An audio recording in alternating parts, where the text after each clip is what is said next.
Gostaria de agradecer. Testando, ligou? Funcionou. Bom dia, senhores senadores. É um grande prazer, gostaria de agradecer. Alô? Agora tá, sim.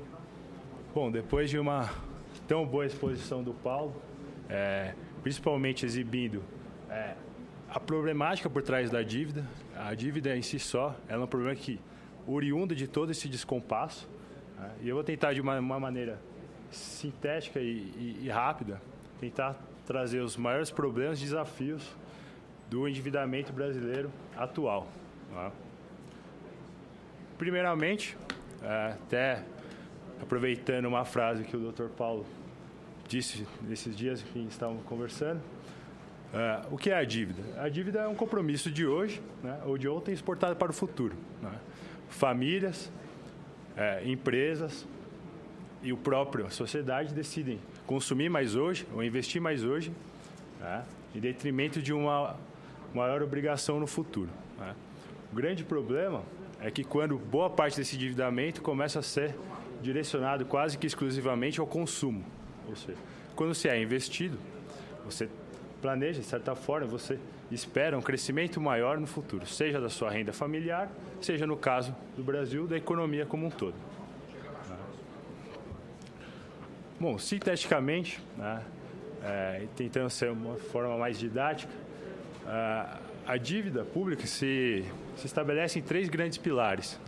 Primeiramente, os indexadores, que são os fatores que corrigem a dívida, que, de certa forma, representam o custo e como que vai ser o desdobramento desses títulos e desses papéis ao longo do tempo.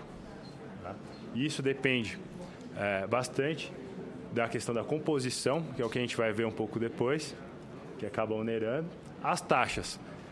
É a taxa que é o quanto que esse título no mercado, de certa forma, as pessoas esperam de risco, o prêmio de risco que eles impõem sobre isso. Quando você vai colocar um papel, analisa-se a capacidade, se você é um bom pagador ou não. Recentemente, o Brasil perdeu o grau de bom pagador pelo menos uma das agências de rating mundiais. E a terceira, tão importante, eu acho que é um dos maiores desafios do Brasil também, é a questão de prazo. Hoje, temos uma dívida concentrada quase que 40% em curto prazo, de certa forma, gera esse excesso, e também exige aumenta um pouco a questão da dependência e a necessidade de um período curto, você tem um risco grande de não poder cumprir suas obrigações. Bom, dentro daquela ótica, podemos exibir 3 grandes situações. A primeira é a sustentabilidade. Como que essa dívida, como a trajetória dela, representa o risco ou não. Aí, nesse caso, relevamos a questão da relação com o PIB e da receita tributária, ambos sinalizando a capacidade dessa economia cumprir com essas obrigações ao longo do tempo. A segunda, e muito importante, principalmente no caso brasileiro, é a vulnerabilidade. Nesse caso, se trata praticamente da composição da dívida, se ela está vulnerável a choques externos, seja cambial, ou choques internos, como que a gente tem visto hoje em dia, de inflação e juros. E também tem a questão do prazo, que acaba exigindo um volume cada vez maior em um curto período de tempo. E a terceira, que é o que a gente tem visto e é um pouco, foi explicitado pelo Paulo, que foi o descompasso entre a política fiscal e a política monetária nos últimos anos. E aí, de certa forma, você acaba exigindo demais da política monetária em detrimento de uma política fiscal mais expansionista. Bom, durante anos, ficamos, de certa forma, comemorando os superávites primários e retificando um pouco o que o Paulo disse. Enquanto, de certa forma, registrávamos superávit ao longo da década de 2000, na verdade, tínhamos déficit, e eram consideráveis. Em 2006, chegou próximo a 4%, de certa forma convergiu até o advento da crise de 2008 para um patamar próximo a 1,5%, que seria mais próximo de um equilíbrio, principalmente questão da dívida. Mas depois, com o advento da crise, e principalmente em 2014, com a deterioração do quadro fiscal e aumento da taxa de juros e o impacto principalmente das operações de swap cambial, que tem onerado o Tesouro em cerca de 92 bilhões nos últimos 12 meses, acumulados até julho, fizeram com que o resultado nominal saísse da casa de 3% de déficit e para chegar quase a 9%, provavelmente até o final do ano. Esse seria uma deterioração e o impacto disso é visível no próximo slide. É quase que um espelho, quando você compara o resultado nominal com a evolução da dívida bruta, que, segundo as estimativas mais, até de certa forma, otimistas, já deve superar a casa de 70% do PIB já em 2016.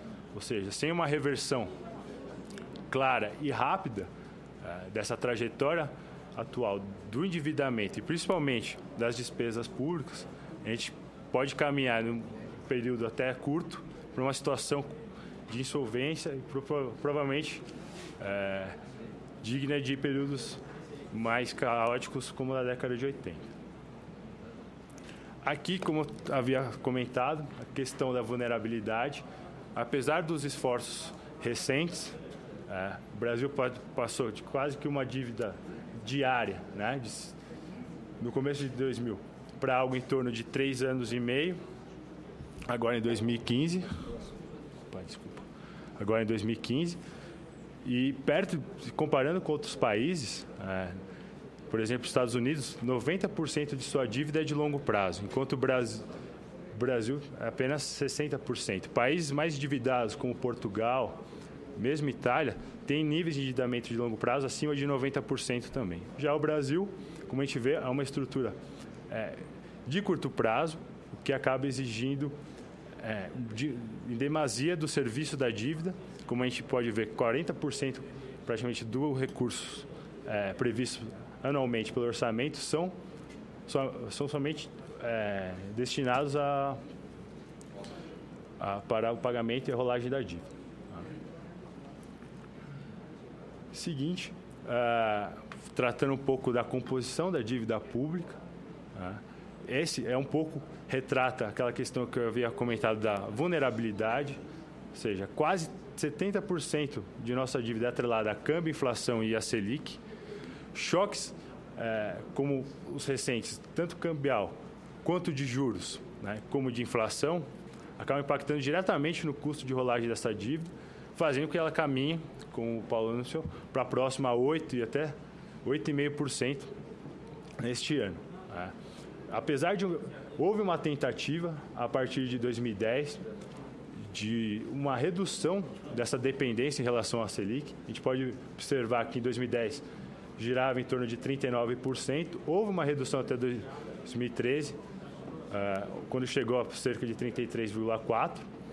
Mas com a deterioração e a dificuldade em se rolar essa dívida, em se colocar esses papéis no mercado, houve um retorno da Selic, que pode terminar o ano de volta com 40% de participação na dívida bruta geral do governo. Já o pré-fixado, que dá uma maior previsibilidade, de certa forma seria o caminho a ser trilhado, ele saiu de uma participação de 30,7% para 29,1%, ou seja, houve uma piora nesse quadro. Enquanto a inflação manteve, de certa forma, estável, o que, de certa forma, é preocupante com um país com uma inflação acima de 9,5%. Agora, retratando um pouco e indo um pouco além da questão da composição da dívida, o que chama a atenção o crescimento das operações compromissadas. Essas operações que têm rolagem quase que diária ou no máximo um mês, têm um custo elevadíssimo e eles mostravam uma tendência de alta desde 2006. Em 2010, com a melhora do quadro fiscal, houve uma estabilidade, mas desde então vem crescendo a taxa razoavelmente expressiva. E isso retrata um pouco tanto a vulnerabilidade como o descompasso entre a política fiscal e monetária, já que diariamente há uma necessidade crescente de colocar liquidez no mercado ou enxugar nesse tipo de operação, fazendo com que saltasse para quase 16% do PIB já esse ano. Bom, tentando sintetizar um pouco mais rápido possível, como a gente poderia fazer essa redução do custo da dívida ao longo do tempo. O primeiro e mais importante, que o Paulo retratou perfeitamente, é o reequilíbrio fiscal primário. Não dá para você atacar os juros antes de atacar as contas do dia a dia. E, como defendemos, as despesas avançaram em demasia sobre o potencial da economia. Então, primeiramente, o reequilíbrio fiscal passa por uma contenção da despesa corrente, para que haja, ao longo do tempo, uma retomada da economia e um aumento sustentável do superávit primário. E cabe ressaltar, nesse caso também, que tão importante quanto um pacote emergencial é a questão do pacote plurianual. E você ser crível esse ajuste fiscal ao longo do tempo, dele dar sustentabilidade e credibilidade para que, assim, os bancos e demais investidores consigam observar o país no longo prazo de uma forma crível e sustentável, o que dificilmente nesse cenário atual seria possível. O segundo passo, dado esse choque inicial de credibilidade, seria o alongamento da dívida.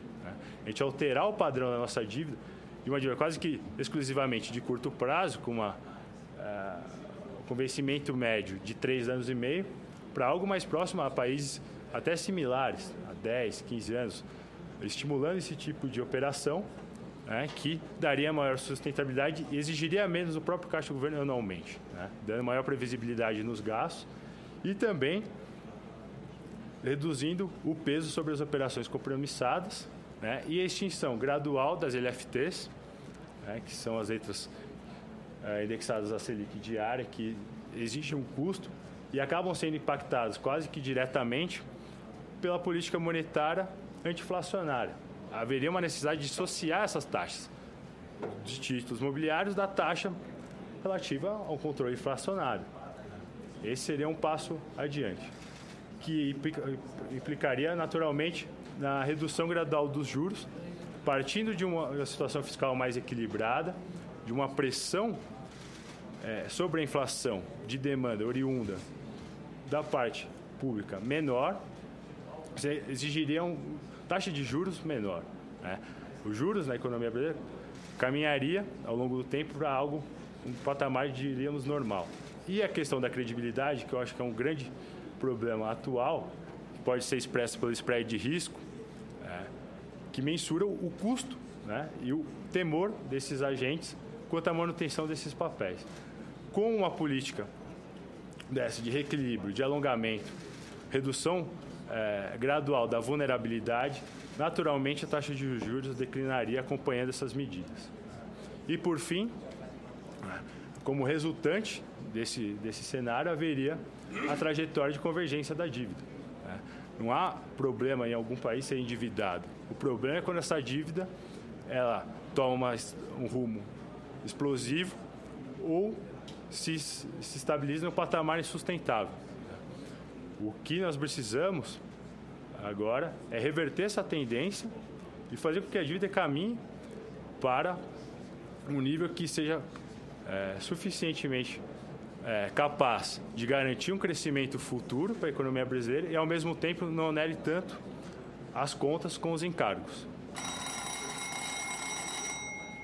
Só ressaltando um pouco, esse é um exercício que eu fiz simulando a dívida mobiliária federal com as operações compromissadas, e esse chama um pouco a atenção da situação atual. São 3 condicionantes básicas que fundamentam a evolução da dívida pública: taxa de juros real, crescimento econômico e o superávit primário. Dentre essa combinação, nós estamos na pior possível. Nós temos o juros real exorbitante, temos o déficit primário, e uma economia recessiva com quase 3% de queda. Ou seja, o nosso padrão de endividamento tende a seguir uma tendência explosiva e muito rápida, levando a uma situação que provavelmente insustentável. E isso mostra um exercício similar àquele, mas com as operações comercializadas, que poderíamos chegar em 2023, acho que essa é até uma estimativa conservadora, a um nível de endividamento próximo a uma Irlanda, a uma Itália. O que mostra o tamanho do desafio fiscal e a necessidade dessas medidas serem aplicadas de maneira urgente para que evitarmos um processo de deterioração ainda pior das contas públicas.